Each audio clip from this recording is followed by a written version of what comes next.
बहुत पुरानी बात है। एक गुरु और एक शिष्य थे। वे दोनों बनारस में रहते थे।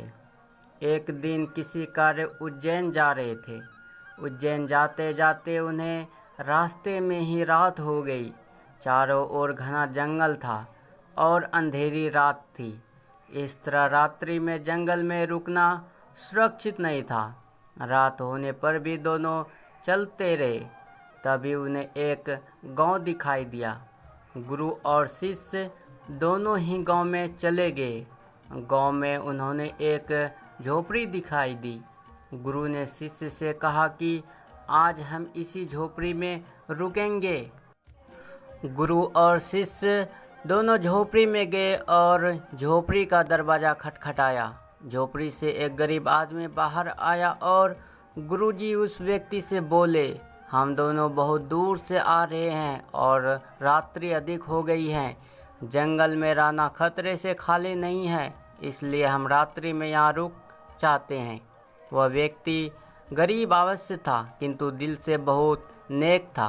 उन्होंने सम्मानपूर्वक गुरु और शिष्य को झोपड़ी के अंदर बुलाया और उन्हें स्वादिष्ट भोजन करवाया और रात्रि में सोने के लिए बिस्तर भी लगाए।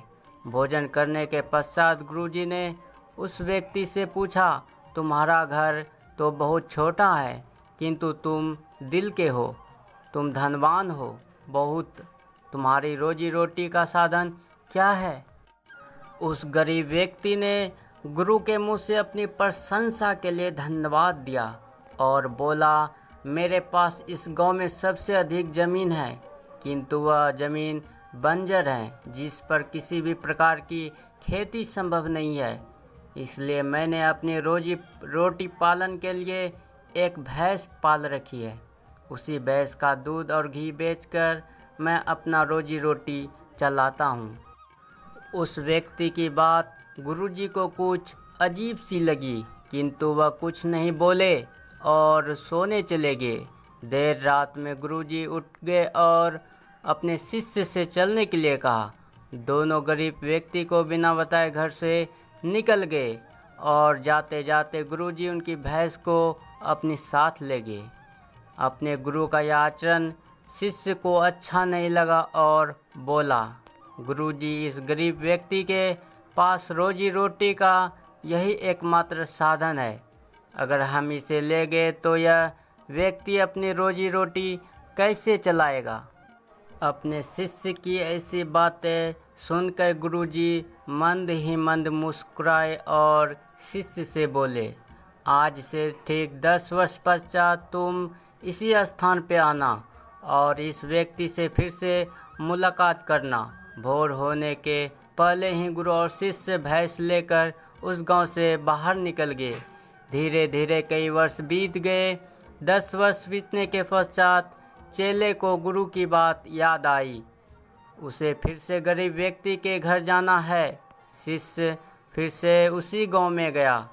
गांव जाते ही उन्होंने देखा कि जिस स्थान पे झोपड़ी थी, ठीक उसी स्थान पर एक आलीशान मकान बना हुआ है। यह देख उसे बड़ा आश्चर्य हुआ।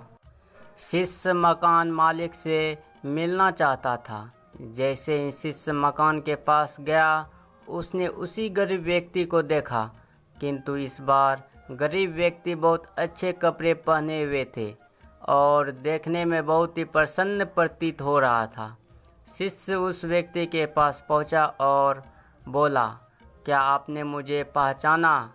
मैं वही बालक हूं जो आज से 10 वर्ष पहले रात्रि हो जाने के कारण अपने गुरुजी के साथ अपने घर को रुका था। वह व्यक्ति झट से शिष्य की बातें सुनकर उसे पहचान गया और बोला, हाँ, मुझे बहुत अच्छे से याद है। उस रात्रि अगर आप दोनों मेरी झोपड़ी में नहीं आए होते तो शायद आज मैं उसी दरिद्रता में जी रहा होता।